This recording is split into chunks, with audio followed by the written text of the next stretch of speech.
it's so difficult. I mean, look, I'm a founder who's hopeful that we can change things, and I want to encourage people to have hope. The risks that they take and the sort of passion they have to drive forward change at like super top level, governments, companies, people, they're unafraid and they're completely independent. I know that I'm doing everything I can to not only solve a problem, but also to just help like so many people change their lives. Welcome to another episode of Big Risk Energy. On this podcast, we talk to an amazing range of people. And we talk to these people about risk. Risk they've taken in their lives, risk they've taken in their careers, when they paid off and when they didn't. And on this episode, we are blessed to be joined by the one and only Thomas Panton. Tom, thank you so much for coming on the show. Thanks for having me, bro. Really appreciate it. So, Big Risk Energy, I feel like there are 100 different things that I could discuss with you. Obviously, everyone knows that you're a founder of a really exciting company called Canopey, which are Canopey, yeah. Canopey, go for it. Crazy. Call it whatever. We cleared it 2 seconds ago and I got it wrong, which I invested in back in December last year, I want to say. December. And obviously, one of the reasons, well, the only reason that I invest in the company, because there are so. Obviously, I totally believe in the mission, but there are obviously lots of companies trying to solve this mission in different ways. But I really believe in you because of your background, the things that you've done, the risks that you've taken, and how purpose and mission driven you've been in your own life. So there are so many things that we could jump into around that. But tell me about Greenpeace, because I think that was the thing which initially, when I saw your background at Greenpeace, I was like, right, this guy is going to live and die to solve this problem, one way or another. So tell us about that. Yeah, thanks so much, and thanks for having me. Really appreciate it.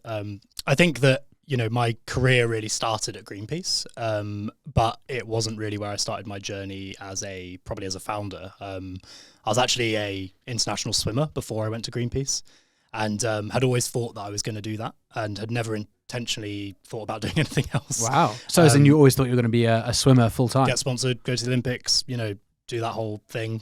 Wow. And that had always been the plan from the age of sort of 8, through my teenage years, through school. And then I got injured, and that led to multiple different things, like very toxic culture around high-level sport. So I did, saw all my friends going to uni and was like, well, I haven't really thought about going to uni, but maybe I should.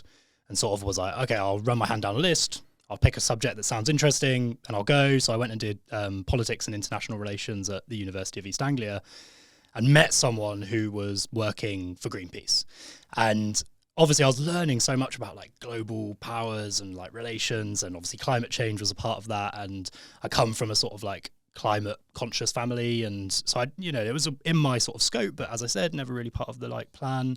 And then speaking to this person who was working there and the work that Greenpeace were doing and learning more about it, it was sort of inevitable that I was going to go and get a job there as well.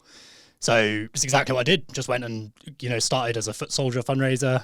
You probably have met some of us on the streets or Absolutely. At the doors. And it's the hardest but most rewarding job. You learn everything about all campaigns, and then you have to go and try and relay that to real people and understand like what their thoughts around that are. Very similar to being a founder and trying to work out what your consumer problem is and then like fixing it. And that's exactly what I was doing at Greenpeace to begin with. But really you touched on it, like the real thing that really drove me there was the risks that they take and the sort of passion they have to drive forward change at like super top level, governments, companies, people. They're unafraid and they're completely independent. So they've got no one telling them they can't do that. And they will find the things which are wrong and they will call them out and try and change them. And I loved that. And I just wanted to be involved. And I think as soon as I was in that, it was like inevitable that was going to be the rest of sort of my focus and career from there onwards. Yeah, and I think it sets up in a really interesting way because obviously I want to say from like a legal perspective, Greenpeace and people involved with Greenpeace take massive risks, right? Yeah. It sets you up in a way of saying I'm all in on solving this problem regardless of potential negative consequences, right? I mean, look, it's the scale of the problem that you're talking about. We are talking about a crisis which affects every single person. My co-founder Hugo likes to say it affects everyone other than the 7 people in the International Space Station.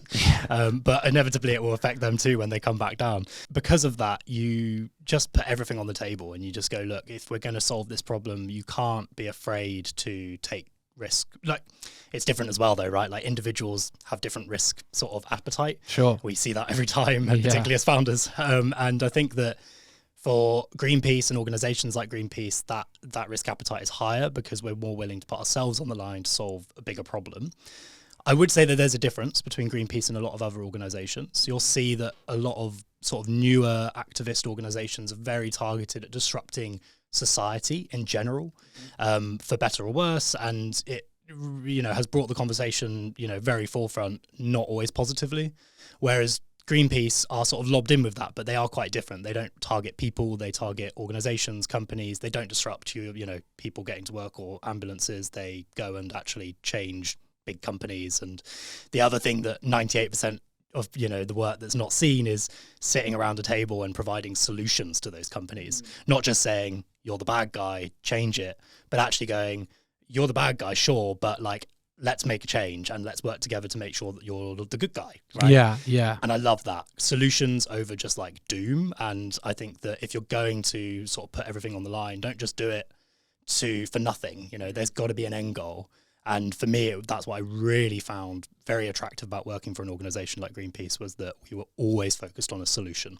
We weren't just focused on the problem. It was, how do we solve that problem? So when you see like the Just Stop Oil, right? Yeah. Just Stop Oil protesters. Now it's funny because obviously there is a lot of anger, a lot of animosity towards those people. Yep. Although I think anyone who can't empathize with those people's feelings of helplessness and just the desire to do something, I think is pretty insane to not 100%. Not at least see where they're coming from and realize that there is nothing but good intention. Absolutely. For the most part. Obviously, you're always going to get spoilers and everything else, of course, and some people who just want to create a nuisance in every part of life. But also you need all of these things. Like we're solving a global problem which is already drastically changing the way we live as a species and many other species. And I think that you can't just expect Greenpeace's work to change everything. You can't just expect entrepreneurs' work to change everything. You can't just expect government to change everything. You need the people, putting everything on the line and like really just like, they don't care like whether they disenfranchise 10% of the population. What they want is to raise the awareness of the problem and make sure that people are talking about it positively or negatively, because then it's being talked about, and then those solutions are more likely to come to the table. So I think the work they're doing is great. I just think that you need more than that. Yeah, 100%. And I think I think if their goal is to try and create urgency in awareness, then it is working on that side of things. But that's why I think the huge increase in impact-driven business and mission-driven businesses, I think, is a really important part to solving that puzzle, because it's about giving these young, hungry, driven people realistically the commercial solutions that are needed for a commercial world, right? Now, I want to go on a slight tangent, as we always do. Obviously, I love what you guys are doing. I think giving consumers the ability to consume more sustainably and ethically is amazing. And I know from my own perspective, whether it's been nutrition, whether it's been ingredients, whether it's been consumer goods, there's always that problem around, well, how do I actually know where things are coming from? And I think there's a lot of mistrust there. So two-part question. One is, tell us about your approach to dispelling a lot of those myths and helping people consume more ethically. The second part is, how much of an impact can consumer behavior have in an environment where, I'm going to pull this out my arse, but 80+% of emissions are coming from 20% of companies, which are not going to, and how do you look at those two parts? I'll start with the first bit, because I think that's the easiest question. Ultimately, we are a species of convenience and accessibility. Everything we've ever innovated across the history of humanity has been about making things easier for us. And that's okay. Like, I genuinely think that is absolutely fine for us to do. The difficulty has been that over the history of that innovation is that we haven't considered the impacts that has externally. So we're in a position now where we need to solve those problems, but we can't stop innovating. We can't expect people to just go back to living in a way which they don't want to, or that makes their lives much harder, because we've given the convenience already. Once you've given convenience, very, very hard to take that away from someone. So my big thing here, and I'm extremely bullish about it, is that if we're going to solve the climate crisis in any form, whether it's consumerism or B2B sort of emission tracking or whatever it is, it needs to tie sustainability with convenience. And for us, that means that you can't then just add another another sort of side solution to an already fragmented market. You've got learning platforms, you've got verification platforms, you've got shopping platforms which claim to be ethical but aren't always. You've got impact calculators. They're all different platforms. They're all different user journeys. It's really fucking hard to try and do that. And I think that even as someone who's worked in the climate sector for my whole career, I've studied climate science. I, am around some of the leading voices and minds of this sector. I find that too difficult. So if I find that too difficult, then I am going to make the assumption, and then obviously we've backed that up with actually speaking to people, that most other people... I have no chance. Yeah, I've got zero chance of understanding that. Yeah. So like, for me, it's like, okay, well, how do we solve that then? Like, you can't expect them to go to multiple platforms. You can't expect them to take multiple user journeys, to spend the time of the day to research and learn and then eventually shop, and then hopefully it's green and, all of this stuff. So just like removing those barriers, streamlining the user journey, and giving back proper trust are the three things that we focus on. So when we were building Canopey, it was always about how can we bring all of those four different things, learning, verifying, shopping, and tracking your impact, into one platform, one user journey, one mission with lots of trust. So that's what we built. And I think that if we're going to try and sort of dispel these stereotypes of what ethical consumerism is, you've got to not make barriers for people to adopt it, particularly when you think about the price of products, or there's already things which are fundamentally going to be challenged, and challenges within that industry. So why make it even harder for yourself by asking consumers to do even more than that? Yeah, that's the thing which can't change. So then everything around that we can make easier. So that's what we're focused on. I think the other side of this is, and it leads really nicely into your second point, is that consumers are what businesses run on. Businesses are set up to serve those people. Even if you don't directly interact with them, you can be pretty damn sure that at some point in your life, that business has touched your work, particularly the biggest businesses in the world, right? They are everywhere in the background. Who are we talking about to make this easier? When we talk about these businesses, what type of companies are we talking about? We're talking energy companies. We're talking big consumer brands, Unilever, Coca-Cola, Pepsi. We're talking about transport companies, British Airways. We're talking literally anything you do. You're going to be interacting with one of those companies somewhere, by being human. It's impossible not to.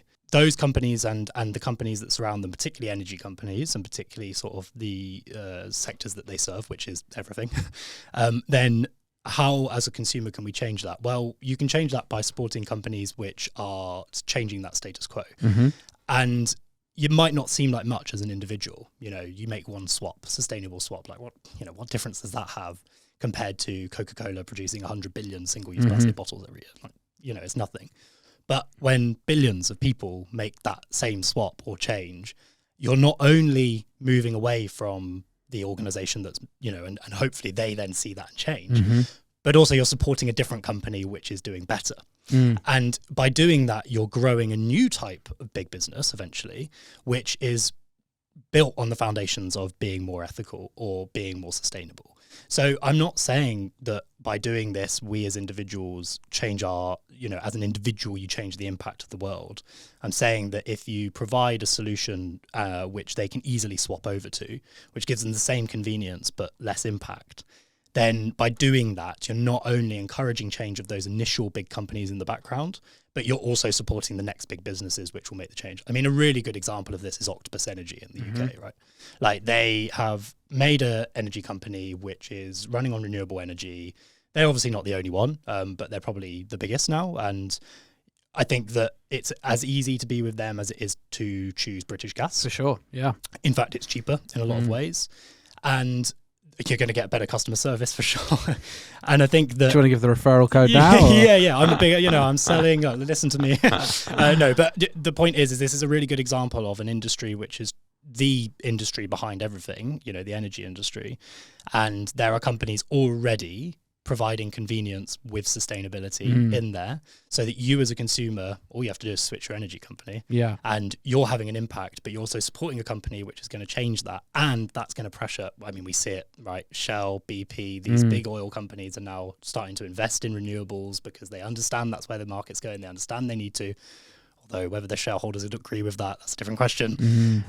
And I think this is the fundamental point, is that we provide the ability for consumers to access goods or whatever it is in a really convenient way. And then that supports better business and it encourages the previous bad boys to change over time.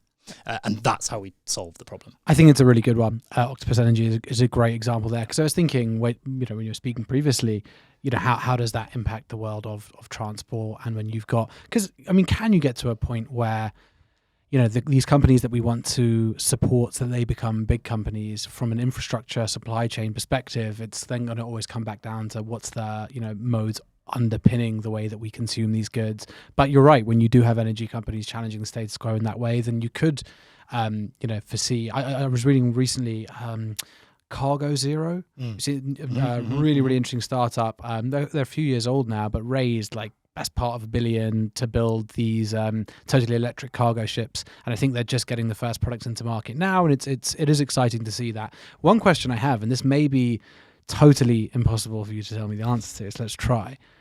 From let's call it a critical path analysis, catastrophic environmental failure. Right, working back to where we are now. How quickly do these changes need to happen, and where where is the point of no return, and how far are we away from this catastrophic failure? Great to get your view on this. It's so difficult. I mean, look, I'm a founder who's hopeful that we can change things, and I want to encourage people to have hope. But I'm also someone who's studied the science around it, and I've seen the changes that are happening already. I think that doom scrolling, on Instagram and seeing all of this crisis talk is important for awareness, but it doesn't really help in solving the problem. So I think I just start there. I think from a scientific perspective, we should have made these changes 50 years ago. Ideally, we would never have polluted the planet, but let's talk realistically. When we first started having this brought to the public eye, and scientists were starting to tell people that we really need to fundamentally change the way we're working in the industry. That's when we should have made those changes right then. It was already too late right then, right?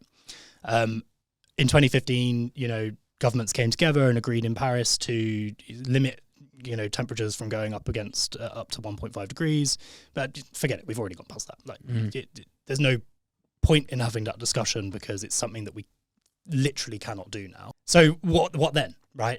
You can go down that route of we haven't seen a massive dip in emissions going out. We are going past multiple tipping points. As those things trigger melting of ice caps or whatever it is, that's going to trigger even more extreme temperature rise, and that's going to have knock-on effects again, and it gets into a bit of a spiral. So it's quite easy to not be hopeful in that. And you go back to Just Stop Oil, right? Extinction Rebellion, and you go, oh, I get it. Once you've looked at this stuff, it's pretty hard not to be quite panicked about it. I think the flip side of all of that is that change is happening. Maybe not as fast as we need it to, sure, whatever, but it is happening, and people are driving it, and people are trying to. And as individuals, we have a choice, and it's quite an easy choice. It's do we just go, fuck it, and do nothing?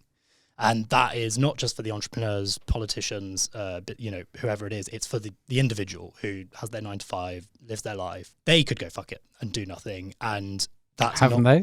Well, many have, but I think fundamentally is that humans come together in times of crisis. We've seen it time and time again, and this is a monumental crisis. It's not a climate crisis, it's a planetary crisis. All of the planetary boundaries are sort of a threat.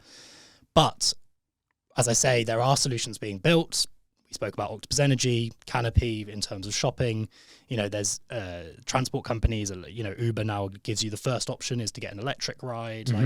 There are things happening, there are things changing. And I think that, it's a long way around of answering your question, but I think that if we as individuals make that choice, whenever it is, in the supermarket, on the online shop, when you're getting a transport, and we try and justify why we're doing that and rationalize it, and we're not rational consumers, but we try to, then I think that we are more likely to be able to save most of the people on the planet. And I think that is likely to be possible, in the next sort of few decades. Okay. All right. I mean, that's. We'll let's go there, because otherwise we can go down 100%, 100%. Everything that's happening, and yeah, of course. And it brings me to a question that I wanted to ask you, which is, talk about doom scrolling, talk about that feeling of, impending doom. I think you could almost liken that to the life of an entrepreneur and a founder, right? It's that watching the runway drive down as you're trying to make things happen, right? So there's a big mental health element to it. Yeah. One of the things that I find hilarious in a really depressing way, by the way, I get on my Spotify, I get this advert from, I want to say it's from Shell, and it's their climate anxiety meditation series. And it's like, when you stress out about the environment, you're less likely to do something. Why don't you forget about it and just meditate? I'm like, that is amazing. Literally just them pitching me to do nothing about it, which I was like, ballsy move. But let's talk about that mental health journey. You mentioned doom scrolling before, and I'm interested to know a bit about your mental health journey as well, and how it all ties in with this. Yeah, I think that climate anxiety is a very real thing, as anxiety is generally. I think that, for years, that's sort of like an unsaid sort of like thing in people's minds, mental health, whatever it is. For many generations, we didn't talk about mental health. And even growing up, like, in school, that wasn't really a thing. And the people who talked about their mental health were like the weirdos, right? But now we're seeing a definite shift away from, and people are more open about it. There's more conversation about it, and that just includes climate anxiety or fear. And I think that the more we talk about that with a positive recourse, not just going, oh, you're really sad, I'm really sad, let's both be sad and let's get into this pit of sadness. Like, that doesn't help anyone. It never has helped anyone. Mm-hmm. In ignoring whatever that anxiety is coming from, if you're depressed, you're anxious, you're, whatever it is, and you go and sit with someone who's also depressed and also anxious, and instead of you guys talking productively about it, you end up just like spiraling into your own depression. It's the worst possible thing you can do for literally anyone. So I think that the climate movement and the climate sort of like anxiety movement needs to get past that point. Like, it's quite new to the sort of terms of mental health, and I think that because of that, it sort of brought a lot of people together who are feeling that. And then you get quite angry and you get sad and quite panicked, and that's fine. You need to acknowledge your feelings. Like, I'm not saying compress those at all, but I definitely think that the next sort of phase of that is to think productively, not positively. It's kind of hard when you're anxious. Sure. Or, we both know that, and I think that. But it is about like, okay, how do I move forward from here, and how can I take this with me, acknowledge it, and it's going to be a part of me, and I'm okay with that. But I'll move forward. The reason I speak about that, so in a way which I'm not sat here being like, I totally understand why everyone feels climate anxiety, because I've grown up with BPD and sort of ADHD, and I think that because of that, you learn to sort of have an opinion on mental health. And I think that for me, growing up with that, and it really sort of, I didn't really know what that was during my teenage years. When I was swimming, like I said, and when I got injured, it created quite a toxic culture around that. And that I didn't react well to that at all.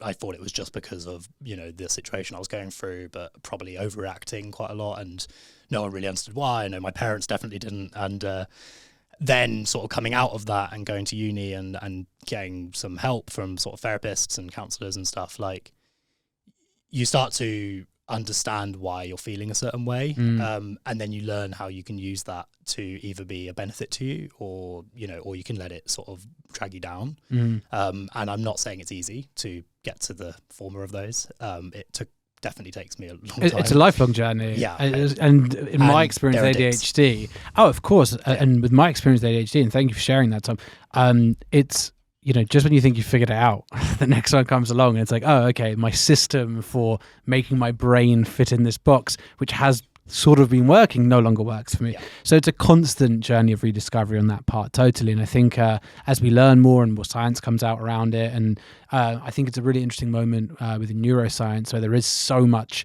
educational content coming out of pretty much everywhere right now, which I think is helping people with neurodiversity understand their brains better, certainly for myself.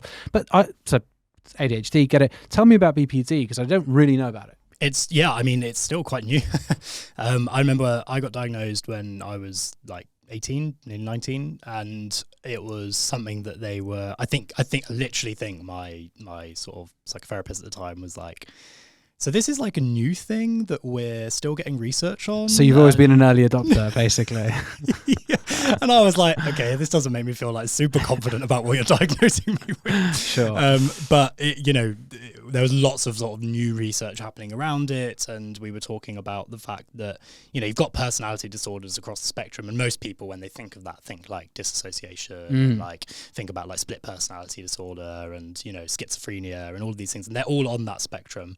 Borderline personality disorder has like different features within that. So mine is sort of technically within sort of emotional instability. Like that's supposedly what it sort of fits into the category if you want to try and categorize the brain. Sure.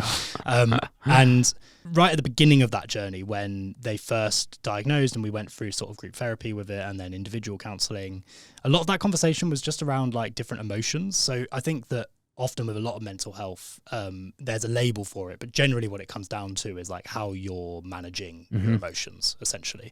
Even with ADHD, it's hard to concentrate on things, like you're pretty scatty. Like I find it like I'm either super focused or I'm like completely apathetic to the thing I'm working on. Sure. And those are like very similar to like BPD, right? Like in fact, most people who have BPD have like high triggers of autism and ADHD and like lots of other things. Well, this is it. I don't see them as a spectrum. I see it as a Venn diagram with lots of overlap between various things, and some of the symptoms of bipolar are similar to ADHD, and like there is so much overlap between them. But that's why it's so difficult to categorize. And I know that there are structural parts of the neurodiverse brain which are different, but I also wonder how much different chemical interplay also creates temporary changes in the way the brain functions and can look like other things as well. Yeah, and I think we're all human, and humans Speak for yourself. No, you're gonna like pull off the skin now. Some lizard man's gonna come. But we all have emotions. We're idiosyncratic. We have triggers, and that's completely normal.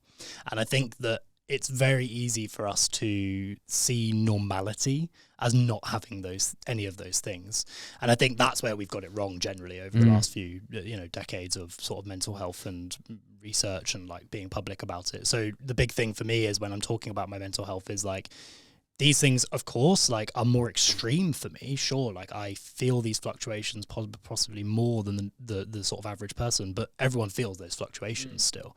We're all triggered by certain things. We all experience, down moments and up moments. And the difference is just that mine fluctuate quite rapidly. Yes. And I think that when you put it like that, you realize that everyone sort of experiences quite a lot of similar things, and then it's much easier to relate to people who are going through those things. So my partner has anxiety, and she has panic attacks and stuff, but whilst I'm not having panic attacks, I can understand the feelings that she's experiencing because as a human, but also as a human experiences high level of emotions, like it all crosses over. Like your Venn diagram example. And I think that then it's what you do is you're ending up creating a much more communal effort of supporting each other through it. And this is what's really important with mental health, is that we don't go down like this isolationist, siloed off, like, oh, you haven't got ADHD, so you don't understand what I'm going through, or you haven't got BPD, so you actually, no, fuck that. You've got whatever. Yeah. It doesn't really matter. Yes, because there's probably 1,000 things which are pre-definitional right now, which everyone has. Probably the idea of a neurotypical brain is bullshit. What is a neurotypical... Who is that? Exactly. Show me them, please. Yeah, exactly. And I think that really is how we not only move forward and like talk about it more as people, but also like support each other and just like use those as like strengths in a lot of ways, and support when they become a bit overwhelming. Okay, really interesting. So one of the things that I have found to be one of the best tools in managing my neurodiversity has been meditation. Been meditating pretty much every day since 2016, but I really feel like over the last 6 months that my practice has really improved a lot on that side of things. I want to talk to you about spirituality and religion as well, because I the older I get, the grand old age of 31 right now, but the older I get, I really do start having more of an appreciation of mind, body and soul. I think I spent the first 26 years of my life just with mind, and then body, and more recently, soul and that side of things. And you've obviously got a really interesting journey on that side. I would love to learn more about, your conversion to Islam and that journey. Yeah, thanks. And really interesting to sort of hear that journey of sort of like, as a person growing up into your young adulthood, you're super focused on like driven by your mind, and then you like start thinking, well, I need my body to be healthy to have a healthy mind, and then you've kind of coming into that full circle moment of, oh, actually this is all part of this like inner self which needs to be looked after as well, and there are multiple ways of doing that. I think it's really, I'm always interested in my own journey, because I was born into a family which were, I wouldn't say that spiritual, but were like agnostic to like the idea of there being more. But my mum's side of the family, her parents are like really hardcore Catholic. So it was really interesting because they never pressed that on us, but we were seeing it quite a lot. And it was something that I grew up thinking, I don't really believe, I don't think in this. Like, I was pretty driven by like science, and like I can explain everything on this, and classic kid who thinks they know everything. And I think that the more as I went through my teenage years and met more people and learnt more and experienced mental health issues and all of this stuff, I slowly started a transition of like not necessarily believing in more, but just realizing that there's more than just like this mind. You're one self, and like it's all part of this big sort of amalgamation of feeling and awareness and like control and all of this stuff. And I think that around the age of like probably like 19, 20, I started getting into meditation. And this was also in turn of moving out of swimming and going to university, started surfing, big community around meditation and surf community, like they're very closely linked with yoga and all of this stuff. And I think like, look, it's easy as a another white man who got into yoga in his 20s, but it was something that really sort of helped me, to be honest, manage my mental health, like just taking a step back, letting everything wash over you, finding a sort of peace. But alongside that journey, I was speaking to people who were religious, and predominantly speaking to Muslims. And I went to Morocco when I was 18, and I remember the adhan, the call to prayer, and I was just like stunned by the overwhelming sense of emotion when I heard the call to prayer every morning when I was there, and 5 times through the day. And it was just like, at the time, as an 18-year-old, I was like, this is just like the novelty of being in another country. Like, I'd never been to Northern Africa, and it was like, amazing. But definitely this super strong feeling inside of me. And then left sort of Morocco and carried on that journey of sort of like experimenting with like meditation. And I think also bear in mind that this sort of tied in with like mindfulness, with like managing BPD, which, we're sort of taught to do with like through group therapy and stuff anyway. So it all sort of tied together. And then I ended up going to Morocco again. And I'd completely forgotten about the initial experience that I'd had with that call to prayer. And I went to Morocco again, and this time to a really small surf-like town on the west coast called Taghazout. And I was with one of my friends, Yaqub, who's Muslim. And he was praying, and the call to prayer happened as well, like around, before he was praying, of course. But and the same feeling, like exactly the same, and it just like brought so much emotion to me and so much awareness of like how I was feeling, and this peace, like it's just like super, like almost like a pull, right? Like I can't explain it in any other way other than it was like a pull towards something, and it's quite emotional, and it was just very overpowering. And after that, I was just like reading a lot, quite privately. Like I don't think many people knew that I was learning like sort of in private about Islam, and just like talking to lots of people as well. And I wasn't really practicing at all, but I was just interested. And then about 2.5 years ago, sort of reconnected with Yaqub, and had another friend called Azad from Malaysia.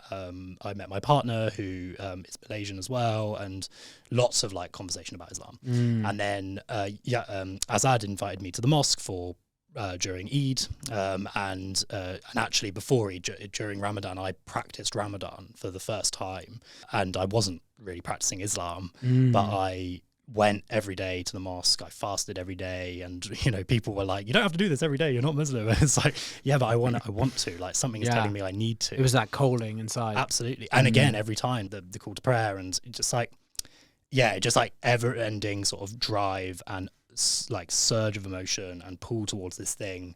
And ended up with me taking my shahada, which is my sort of dedication to Islam. And that was 2 years ago. And 2 years ago, and ever since then just been practicing Islam. And it's been a truly, truly life-changing experience. Like, I cannot explain enough how through meditation it was all good, and I was trying to understand like managing my emotions, but like pinpointing this like eternal peace, essentially, is the way I would describe it, of like a comfort of knowing that Allah subhanahu wa ta'ala is like there and knows and has a plan, and whatever you do is your choice, and you're driven to change what you do. But if something doesn't work out the way you expect it to, it's because it wasn't planned for you, and there's something better later down the line. That makes everything so much easier to manage as like a founder, as someone who's driven, as someone who suffers with mental health, as, you know, it's all of these things. And suddenly I understood like how I was meant to manage those things, and why I was meant to manage those things in a certain way. So yeah, it's been a truly enlightening journey, but also an incredibly helpful one as well. Yeah, really helpful. Wow. So it's something which clearly, you know, it doesn't exist alone within your life. It's integrated with every part of the way that you see things, and are able to cope with day to day, which is amazing. If it's, I'm really fascinated by that feeling, that initial feeling you had, that cult. At that time, did you know much about the religion, or was it just something at a more molecular level? I think probably the latter. Like, it was more of a feeling, more just like my whole body sort of understanding something suddenly, whatever that something was. I think we live in a country which has a very stereotypical opinion of what Islam is, and it's outrageous and pretty abominable the way that we view that culture and that religion. And I've grown up around that. I grew up in a very white rural area of England, where I went to a Church of England school, and we learnt about other religions, but it was like, this is the symbol of Islam. Sure. Like, yeah. like, okay, cool. And I went to uni, and I like took a module of Arabic, and you learn a bit about the culture there, and that was taught by an amazing Middle Eastern lady, and you know, that was better, because then you start to get a bit more of culture from someone else's perspective, who has grown up as Muslim, who hasn't grown up in a country which is sort of, you know, bombarding you with like anti-Islam propaganda like all the time. And I think that I think that it was probably more molecular at that initial point, rather than sort of knowing lots about Islam and thinking, oh yeah, that makes a lot of sense. But then, as I say, like as I was reading more through that journey, it just so much more of it made sense. And the biggest part of that is like distinguishing what is cultural and what is religious. So, you know, when people talk about like the hijab, or they talk about people, the way they eat, or whatever it is, you know, there's so many confusions between cultural and political ideology, right, and the religion itself, and what the Quran actually says. Yeah. And I think that that's very interesting for me as someone who hasn't grown up around Islam, to come in at it, and I'm just reading the Quran, right? Like, I'm following what Allah subhanahu wa ta'ala sent down, and what Muhammad, peace be upon him, wrote into the Quran. And it's like, well, suddenly I'm reading this at like, it's like rawest. Yeah, right? I've got yeah. no political opinion on this, because I haven't grown up in a Muslim country. So then so for example, a really good example of this is just after I took my Shahada, or following my Shahada, it was coming up to the Qatar World Cup. And obviously there was so much like about the human rights and sort of all of this like issues. And a lot of the media and a lot of the conversation around that was how Islam doesn't treat people well, how, you know, if you're not Muslim, like, forget it, you don't get to live it. And it was just complete and utter bullshit, right? Like, it was about the political ideology of Qatar. Yeah. And it was not about the religion itself. There are crossovers, right? We're not denying that. Sure. But it was like super interesting, because I was asked to be part of a non-governmental campaign about Islam in Qatar. And I was on like billboards talking about environmentalism in the Quran and stuff. And it was just very interesting to me, because this was a targeted campaign that was set up by organizations to try and educate about what Islam is versus what the political culture is in those countries. And I found it just very helpful to split those things, like church and state, right? Like you're splitting the two. Well, this is the thing. I think the nature of humanity is whenever you have structures that could lend themselves to some sort of hierarchy, some people are always going to utilize them in that way, right? There's human nature for some people to want to control things or other people, and you don't need religion for that. You can use anything for those things. And it was when I was studying, it was the fig leaf of grievance, right? You can turn anything into a doctrine for your own, human negative purposes, or you can use it in a positive way. So I think, anyone who can't see that any set of rules, any code can be implemented negatively or positively, are just, missing the reality of humanity, right? I also just think we don't look at the crap that's happening in UK government or American politics and we go, God damn all Christians. Right? We don't do that because that's not true. Like we don't make that connection. They're split things.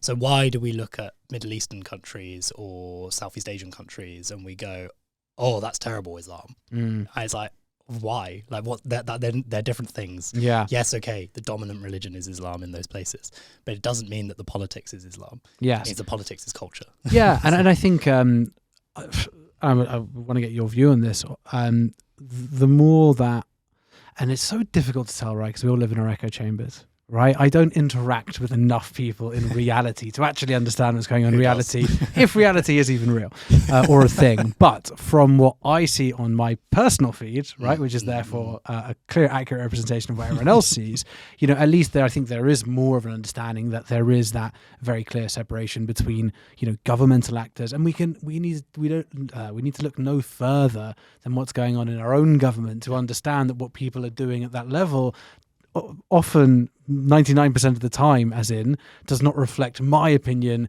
as a citizen of the United Kingdom. Yeah, exactly. Absolutely. Like, the government, particularly in voted in governments, don't represent the majority a lot of the time, right? Like, in fact, this government got in on like 20% of the vote.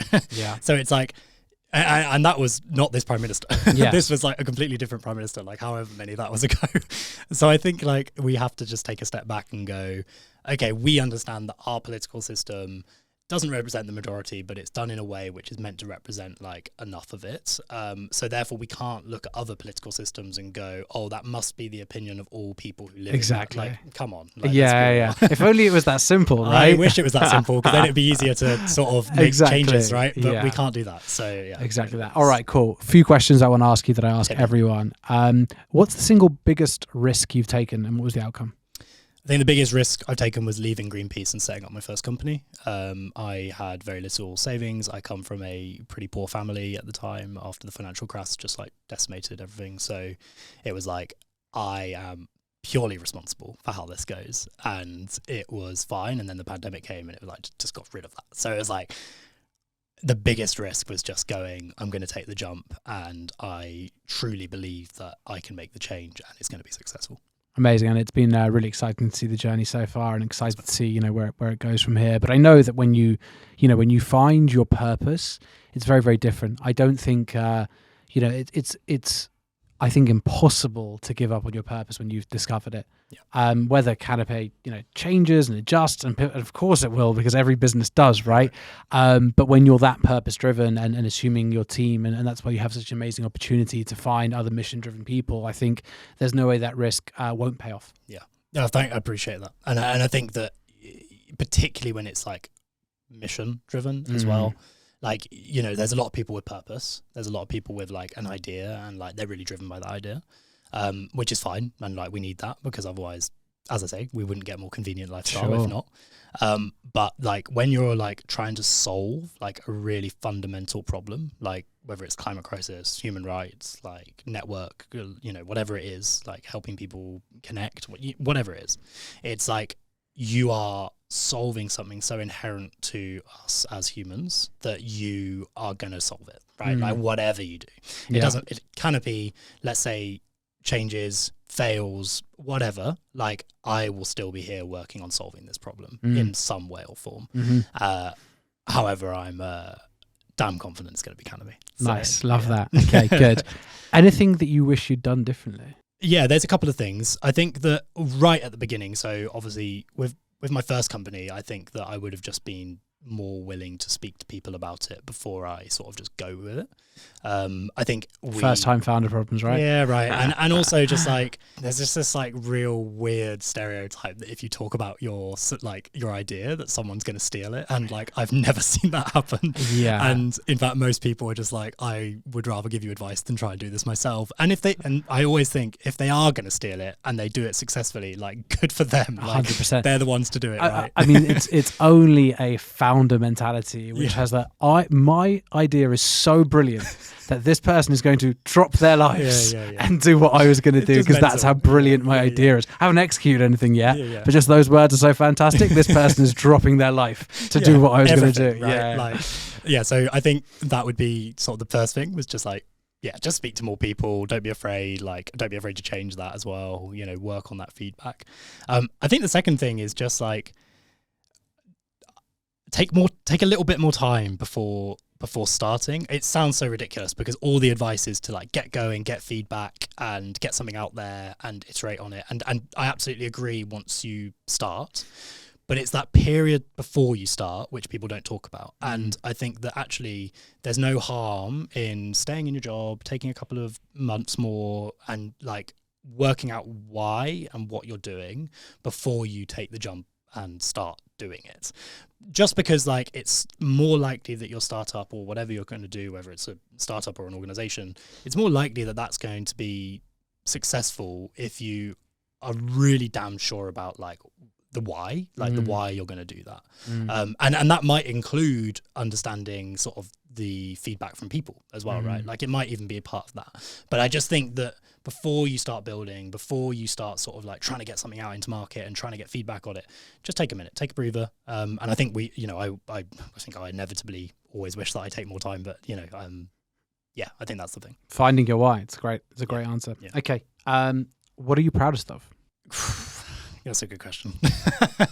I think, look, it's really hard to be proud of yourself. Like sometimes, I'm going to be quite honest there. Like you are your biggest critic as a founder. So you see all the things that you've done and you go, I could have done it better. And I think that's just inevitable. But I think the biggest thing that I'm sort of proudest of is two things again. One is a really menial thing, but like raising money when everything was incredibly hard to raise money. It's not easy, man. And we had like no product out on market. We had like no traction. We had like customers like ready to go. We had businesses ready to go, but we had no like revenue or like actual proof of sale or anything. And we managed to close a round. And that was like incredibly validating for me. I think the other thing is just like being sure that we're solving a real problem. I'm proud that we're not just building something for the sake of building it. I'm proud that we're building something which will actually help millions of people if we get it right. And that means so much to me coming from my career and everything that I've done. It's like, I know that I'm doing everything I can to not only solve a problem, but also to just help like so many people change their lives. And that's going to be incredibly validating if it works. So I'm proud that we're at least doing that. Nice. No, I love it. It's a great answer. Okay, my second to last question for you is, what does it take to be successful? I don't think I can call myself successful yet. It's an open question, whatever that question means to you. Everyone would usually say it's being comfortable. I think it's like, most people would say that, I'm successful if I've left an impact, like I've left a legacy, I've made money, whatever it is. For me, like being successful is being confident that my journey is already laid out for me by Allah, subhanahu wa ta'ala. And I think that therefore it's like success for me is just making sure that I stay the path and like trust that. That's success for me. If I get to the end of my life and I go, I didn't doubt, or if I did doubt, I came back from that doubt and didn't leave it, that's success, because that is what I'm meant to do as a Muslim, and also what I fundamentally believe we should do as Muslims. Nice. That's a great answer. Yeah. Okay. My last one for you is 15-year-old Tom walks in the room right now. What are you going to tell him? Get the fuck out, dude. I'm in the middle of a podcast. What are you doing? No, I would say get off your high horse. Don't be so arrogant. You are going to experience a lot of changes over the next decade. and nothing is going to work out like you think it's going to work out. So instead of going to school tomorrow and going in there and, you know, thinking you're the king and you're the best swimmer in, you know, the country, which you may be at 15, good on you. But just like, yeah, take a step, man, and yeah, look at the wider world. That's funny because I think you've done a good job then, clearly, because sitting here with you now, to hear that you were arrogant 15-year-old, I'm very surprised. So congrats, man, on the journey. Yeah, I don't know. Maybe you should speak to someone else. Or maybe not. We'll just, you know, ignorance is bliss. And I'll just imagine you as, yeah, exactly. I think, look, you know, arrogance, it's hard. Like when you do a sport at that level and that's separate from school, right? Like I was going away every morning and evening to train and then compete at the weekends and coming into school, and no one understood that. Yeah. Like, so when people, particularly with swimming where it's not football, so people aren't like, whoa, you're a really good footballer. They're like, oh, you're gay, whatever that means, because you wear Speedos and you swim. And it's like, I felt like this need to give off this like big bravado, like I'm the best at what I do, so fuck anyone who says anything else. So I don't know like if it was like intentional arrogance, but it definitely came across as arrogance. So I would just say to, you know, 15-year-old Thomas, like, just ignore them, like take a step back. You don't need to prove yourself, like just keep going, like things will work out. That's great advice. Okay, what do you want to plug? Canopey.com, you know, we're live or beta live, so come and tell us what's wrong and we'll fix it. But also just like, I think the biggest thing I would plug is keep supporting mission-driven brands. Any of them, it doesn't matter whether it's energy, food and drink, you know, cosmetics, I don't care. Just find one, support it, be loyal about them, shout about them, whether it's Canopey or any of the brands we work with on Canopey. That's going to make the biggest difference for our sector. Love that. Tom, thank you so much for coming on the show. Cheers, Roei. Thanks for watching the episode. And if you haven't subscribed, please hit subscribe below so that you can support the podcast and we can keep on bringing you amazing new guests. If you want to see the other amazing episodes in this podcast, click into our series section. As ever, if there are any other guests or topics you want us to explore, just let me know in the comments and we'll do our best to bring someone in.